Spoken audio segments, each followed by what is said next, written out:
अस्सलाम वालेकुम। किसान और चोर। गांव में खुदा बख्श का एक छोटा सा प्यारा सा घर था। वो किसान था। उसका एक बाग था। बाग के आखिरी कोने में एक बहुत गहरा कुआं था।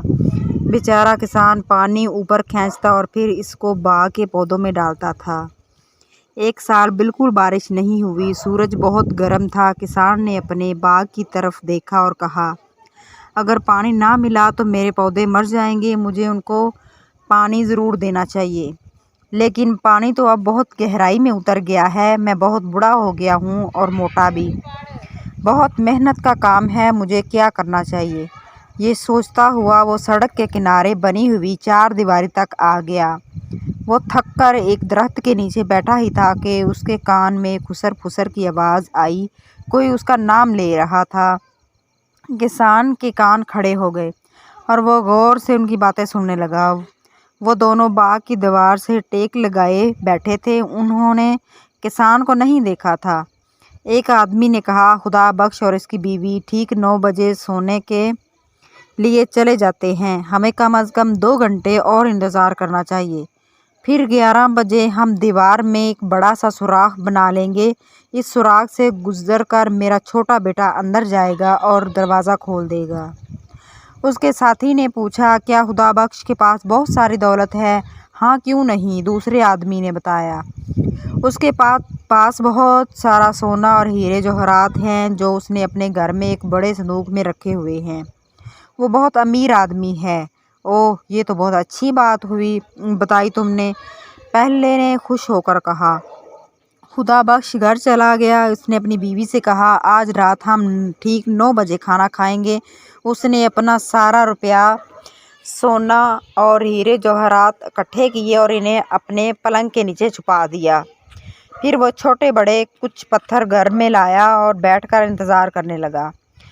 ठीक 9 बजे उसने खिड़की से बाहर झांका। उसने दोनों चोरों को दरख्तों के पीछे दरमियान छुपे हुए देख लिया। उसने बीवी से कहा, क्या खाना तैयार है? खाना लाओ। फिर वो खाने बैठ गए। पहले चोर ने कहा, रात के 9 तो बज चुके हैं मगर खुदा बख्श तो अभी भी जाग रहा है। हमें ज़रा करीब जाकर देखना चाहिए कि वो क्या कर रहा है। चोर घर से कुछ और करीब आ गए। एक चोर ने खिड़की से घर के अंदर झांका और बोला, वो तो खाना खा रहा है। खुदा बख्श ने चोरों की आहट सुन ली तो वो ज़ोर ज़ोर से बीवी से बातें करने लगा। वो बोला, मैंने सुना है आजकल बहुत चोरियां हो रही हैं। इस इलाके में भी कुछ चोर आ गए हैं। उन्होंने मेरे दोस्त अली का सारा सोना और जवाहरात चुरा लिए हैं। अरे, फिर तो वो हमारे घर भी आ सकते हैं। उसकी बीवी घबरा गई। खुदा बख्श बोला, हाँ, वो आ सकते हैं। हमें अपना सोना और हीरे जवाहरात किसी ऐसी जगह छुपा देने चाहिए जहाँ से कोई इन्हें निकाल ना सके।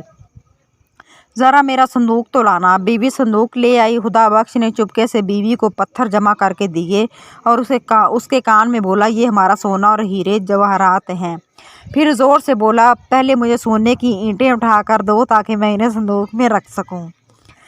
उसने कुछ पत्थर उठाकर दिए। उनकी पीठ खिड़की की तरफ थी। खुदा बख्श ने इतनी सफाई और चालाकी से उन्हें संदूक में रखा कि चोर देख ही नहीं सके।